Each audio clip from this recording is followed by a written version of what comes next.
So our group will grow. It will definitely grow.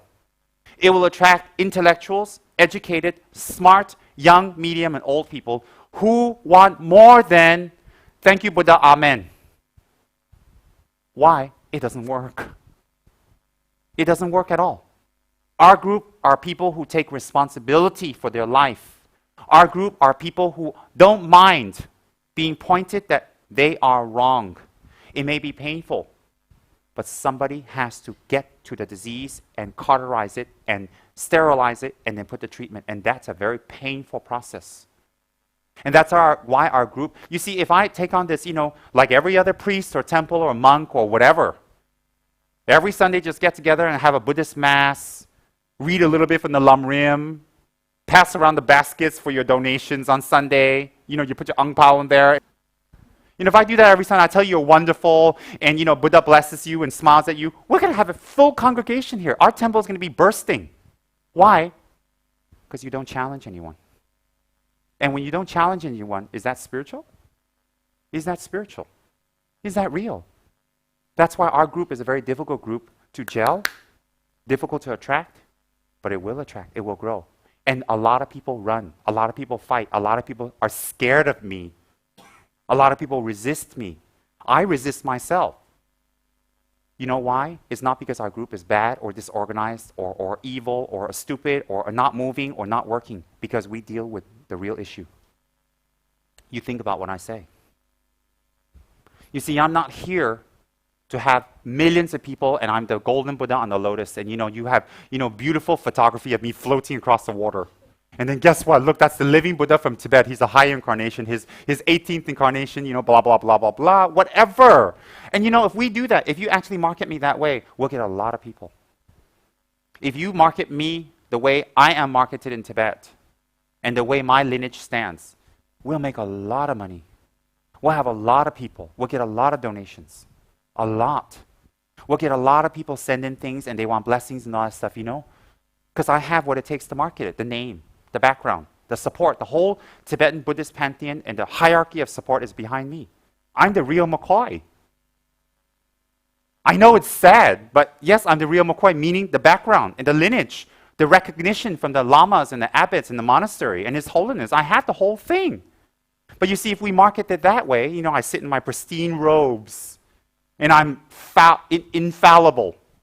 And my hair, it's not even there, it's shaved, and even you see the Dhamma chakra appearing on my forehead, on my head. And I'm always perpetually in samadhi meditation. I'm teaching Dharma with my mala, have compassion for everyone. And then, of course, some of you don't have the karma to see it, so you computer enhance me floating over the KL.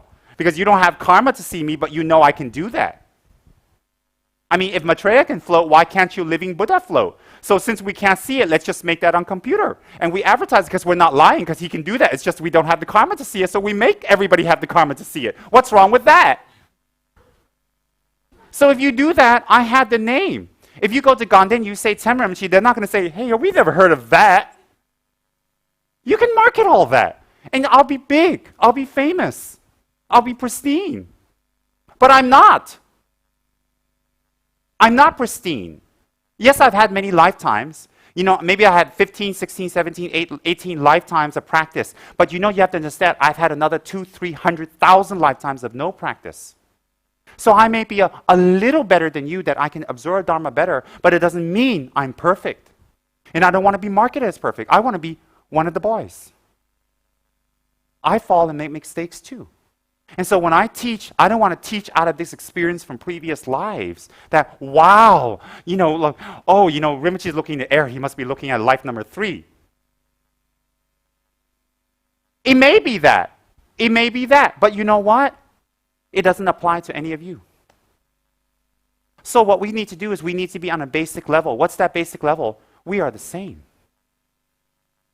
So if I can teach clearly and it inspires and moves, it's not because I'm an enlightened being. Even if I am, it doesn't really matter. But it's because I have my inner battles also. So in our group, you will have people from different aspects of life who's attracted and who will stay. And it's difficult for people to stay. Do you know why? Not many people want to hear that they have to take responsibility to grow. Not many people. When I tell people off, many of them disappear, they leave. When I tell them the truth, they say, they like me, they say, oh, nice meeting you, sign the book, see you later. Why? They don't want to hear the truth. They don't want to take responsibility. It's just another aspect of their life. School, family, people, society, encouraging you to blame the outside, to have more material things, and you'll be happy and not take responsibility and don't look at your problems. So our group will grow, and our group will attract people who wish to take responsibility for their lives, who wish to take responsibility for their spiritual practice.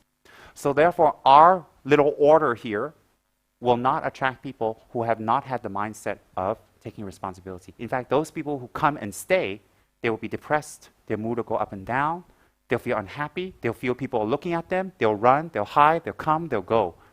Some will stay and grow. Why? Because the atmosphere here is for people who take responsibility. The atmosphere here is for people who want to push. The atmosphere here is for people who want to do things and for people who say, I am in control. Think about that. Why am I saying that? Because I'm like that. I challenge myself. And I dare to ask myself questions that are very painful. Sometimes I share it with people, sometimes I don't. I dare to say these things out to myself first before I say it to other people. A lot of things that I joke with people, a lot of things that I make people pick this and this and this or do this or torture them, I've done it to myself. I've done it to myself. I know how I reacted, and I know how I reacted in the beginning and how I reacted later. Or it was done to me by my gurus. So I do that to my students and friends and victims. Why? I know how they will react. I know their mind. So I challenge them. If people are angry, I send them nasty SMSs more and more to see how far I can push them. Why?